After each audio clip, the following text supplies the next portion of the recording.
Why not డెఫినెట్గా. ఇప్పుడు ఇదే చోట, ఇదే పార్క్ హయత్లో, ఇదే ప్లేస్లో నా బర్త్డే జరిగినప్పుడు బాలకృష్ణ, నేను, సల్మాన్ ఖాన్ ఇదే స్టేజ్లో చాలా చక్కగా డ్యాన్స్ చేసాం. నా డ్యాన్స్ నెంబర్స్కి బాలకృష్ణ గారు చాలా ఎగ్జైట్ అవుతూ ఆయన సరదాగా డ్యాన్స్ చేసి మమ్మల్ని అందరిని ఆనందం చేశారు. All sudden he is my friend. అలాంటి స్నేహితుడు ఈ షోకి వచ్చి పార్టిసిపేట్ చేసి చాలా బాగుంటుంది. నాగార్జున వస్తున్నారు, వెంకటేష్ వస్తున్నారు. వాళ్ళిద్దరు ఈ పాటికి వాళ్ళ యాక్సెప్టెన్స్ తెలిపారు.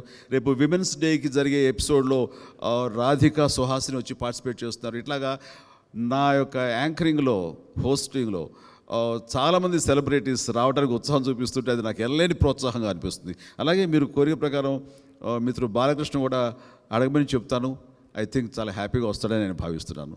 Thank you. So final question sir, ప్రశ్నించడం కోసం అంటూ జనసేన పేరుతో పవన్ కళ్యాణ్ జనాల్లోకి వెళ్ళాడు. మరి ప్రశ్నిస్తున్నటువంటి పవన్ కళ్యాణ్ ఈ స్టేజ్ మీద మీరు ప్రశ్నిస్తే ఆ దృశ్యం చూడాలని చాలామందికి ఉంది. మరి ఈ షోలో పవన్ కళ్యాణ్ గారిని ప్రశ్నించే దృశ్యం కనిపిస్తుందా?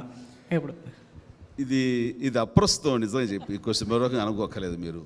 దీని ఏదైనా సరే, ఎవరు మాట్లాడినా సరే కన్ఫైన్ టు మీలో ఎవరు కోటీశ్వరుడు, స్టార్, మాకు సంబంధించే అడిగారు. అంతవరకు ఈ సభలో కార్యక్రమం అడగటం అది సబబు అనుకుంటున్నాను. ఇది మరో సందర్భంలో దీనికి ఆన్సర్ నేను చెప్తాను. హీఈస్ మై బ్రదర్, నా blood brother. And wishing star India all the very best.